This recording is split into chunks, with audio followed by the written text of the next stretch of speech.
Hey E39 source, my name is Andrew and here's my new car. Titanium silver with the shadow chrome wheels, and I'm just kidding. This is my outgoing 2012 Subaru Impreza. It was a nightmare to own, and that's why this car is leaving. And this car is what we'll be picking up. This is a 2000 jet black M5 with 127,000 miles. It's black interior with the extended leather, and that's the extent of the options. No fold down rear seats, no M audio, no park distance control, nothing. Came with the roof racks, of course. New wheat tires with 6,000 miles, Continental cross contact DWS. They're very good. They're very good tires, quiet, I like them.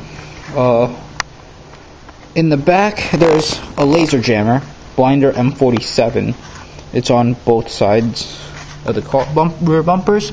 This is the actual laser jammer. There's two in the front also. And the exhaust, Brittleman catback with an X-pipe. Very loud, makes the car sound very mean.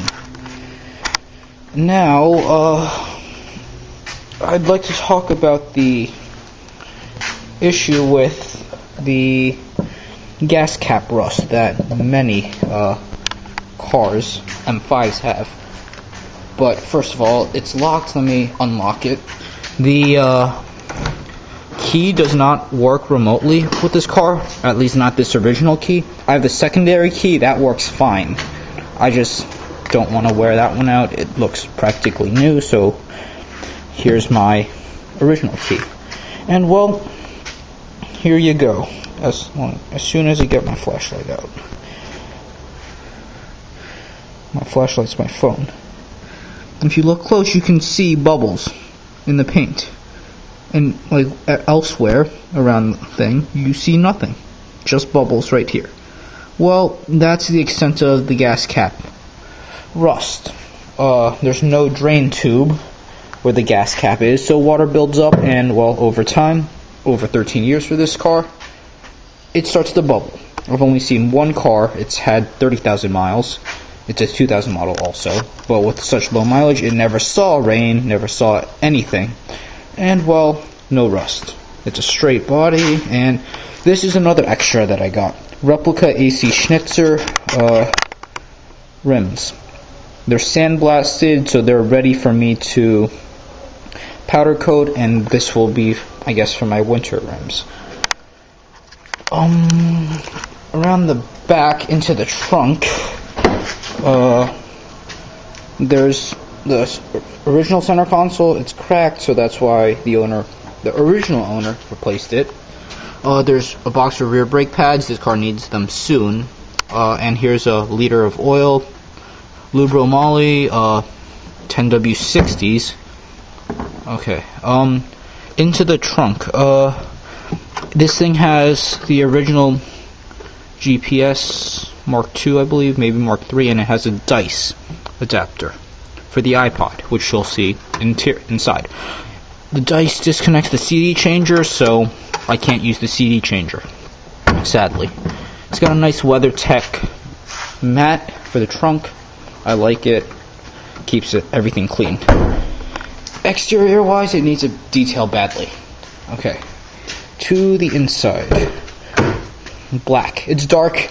Leather needs reconditioning badly. I also want to re-dye it because, well, some of it has faded over 12 years. Regular problems. Well, as you can see, hopefully you can see, pixels, they're dead. I can read it fairly well, but some are dead. There's a LED right here. I don't like where it is, because this is for the laser jammer, because it glares onto the plastic gauge cluster. I would much rather move it right here. This is a blank panel, and the bezel is only $30, so I'll replace it. Not expensive. Here's the wire for the separate Valentine 1 display. It wires through this whole center gauge cluster part up the A pillar. up through here, and then this is the other wire for the main unit.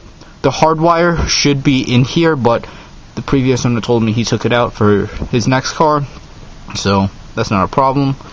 And here is a rearview mirror. It works fine, no bubbles. That's a good plus. Here's the Mark II widescreen. No, this is a widescreen navigation, not the 4:3 ratio display. It's still on the Mark II computer, but still, nice upgrade.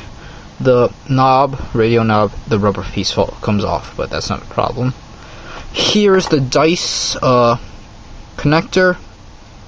I'm going to be taking it out. I mean, the previous one just snuck it through one of the cracks, so no drilling. I just have to pop out this climate control panel again and snake it through, figure out how the previous owner wired everything else up. I guess that's the only downfall with this.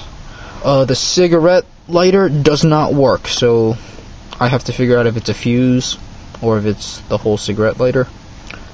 I'd have to go through the center console, but it doesn't seem that bad of a job. I did it too in my E53, my old E53 X5. My dad drives it now. Otherwise, the back seat, it's very clean.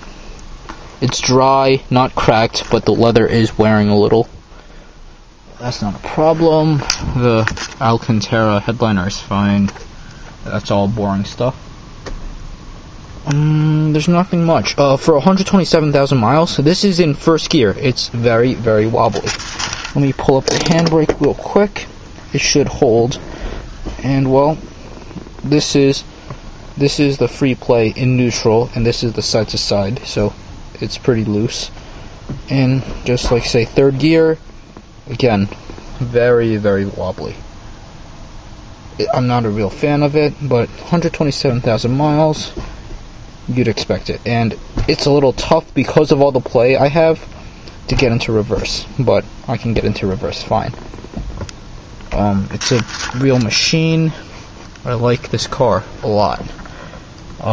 It is actually very, very nice, and it just has 127,000 mile car wear. I guess that's it. Thanks for watching.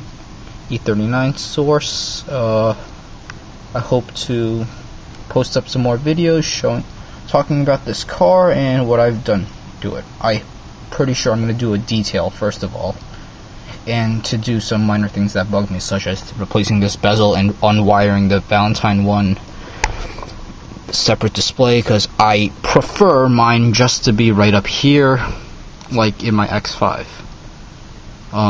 I will figure out where this wire goes to, since the hardwire kit is actually out, and I guess I'll unwire the dice.